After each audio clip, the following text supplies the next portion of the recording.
আসসালামু আলাইকুম। আমরা যারা বিভিন্ন ব্যাংকের গ্রাহক রয়েছি তারা কিন্তু ব্যাংক বা এটিএম থেকে টাকা উত্তোলনের জন্য ডেবিট কার্ড বা প্রিপেইড কার্ড ব্যবহার করি, আর অনেকে তাদের লাইফস্টাইল ইজি করার জন্য কিন্তু ক্রেডিট কার্ড ব্যবহার করি। তো সাম্প্রতিক সময়ে বাংলাদেশ ব্যাংক একটা নোটিশ দিয়েছে যাতে আপনাদের ডেবিট কার্ড, ক্রেডিট কার্ড বা প্রিপেইড কার্ড থেকে টাকা ফুরুত করে হাওয়া না হয়ে যায় এবং আপনি আপনার আমানতের সম্পূর্ণ সঠিক ব্যবহার করতে পারেন।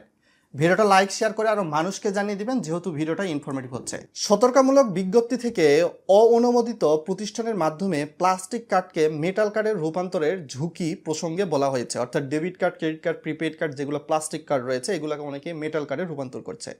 তো সম্প্রতি লক্ষ্য করা যাচ্ছে যে কিছু অননুমোদিত তৃতীয় পক্ষের অর্থাৎ থার্ড পার্টি প্রতিষ্ঠানে গ্রাহকদের debit card, credit card, plastic কার্ডকে মেটাল কার্ডের রূপান্তরের প্রলোভন প্রদান করছে। এই প্রক্রিয়ায় গ্রাহকদের কার্ড নাম্বার, কার্ডের মেয়াদ উত্তীর্ণ তারিখ অর্থাৎ এক্সপায়ারি ডেট বা সিভিভি কোড, যেটা কার্ডের পিছনে থাকে 3 ডিজিটের, এগুলা সংবেদনশীল তথ্য কিন্তু ওই প্রতিষ্ঠানের নিকট শেয়ার করতে হচ্ছে। কেননা কোনো কার্ডকে আপনাকে কিন্তু তাদেরকে দিয়েই কিন্তু আপনার এখানে সাধারণত দেখা যাচ্ছে মেটালে রূপান্তরিত করা হচ্ছে, যা অত্যন্ত ঝুঁকিপূর্ণ। এ সকল প্রতিষ্ঠানে কোনো ব্যাংক বা নিয়ন্ত্রণ সংস্থা কর্তৃক কিন্তু অনুমোদিত নয়।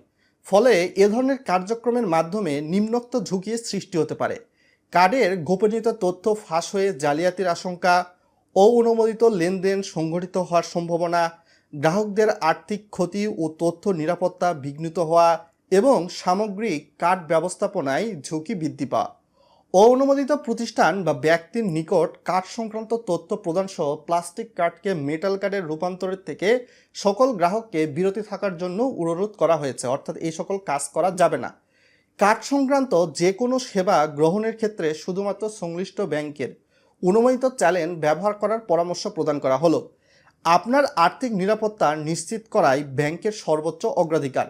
কোনো অবস্থাতেই ওটিপি বা কার্ডের কোনো তথ্য, সেটা কার্ডের 16 ডিজিটের নাম্বার, কার্ডের সিভিভি কোড, কার্ডের এক্সপায়ারি ডেট, যে কোনো ধরনের তথ্য সন্দেহজনক কার্যক্রম লক্ষ্যকরণ করলে আপনি অনতিবিলম্বে ব্যাংকের সঙ্গে যোগাযোগ করে কার্ডটা ফ্রিজ করে দিবেন বা কার্ডটা লক করে দিবেন, কার্ডটা বন্ধ করে দিবেন। এটা কিন্তু দেশে এই মুহূর্তে যে 62টার মতো ব্যাংক রয়েছে সকল ব্যাংকের গ্রাহকদের স্বার্থে কিন্তু নোটিশটা দেওয়া হয়েছে। সো আপনি আপনার কার্ড, সেটা dual currency card, single currency card, debit card, prepaid card, multi currency card, credit কার্ডকে কীভাবে ব্যবহার করবেন এবং আপনারই কিন্তু একান্ত ব্যক্তিগত সিদ্ধান্ত। আপনি অনুমোদিত প্রতিষ্ঠান থেকে এই কার্ডগুলোকে এমনভাবে তথ্য শেয়ার করবেন না মেটাল কার্ডে রূপান্তরের জন্য যাতে আপনার জন্যই ক্ষতি বয়ে নিয়ে আসে। সো আশা করি বুঝতে পেরেছেন, বাংলাদেশ ব্যাংকের এই সিদ্ধান্ত কিন্তু অনতিবিলম্বে কার্যকর করা হয়ে গেছে নোটিশের মাধ্যমে।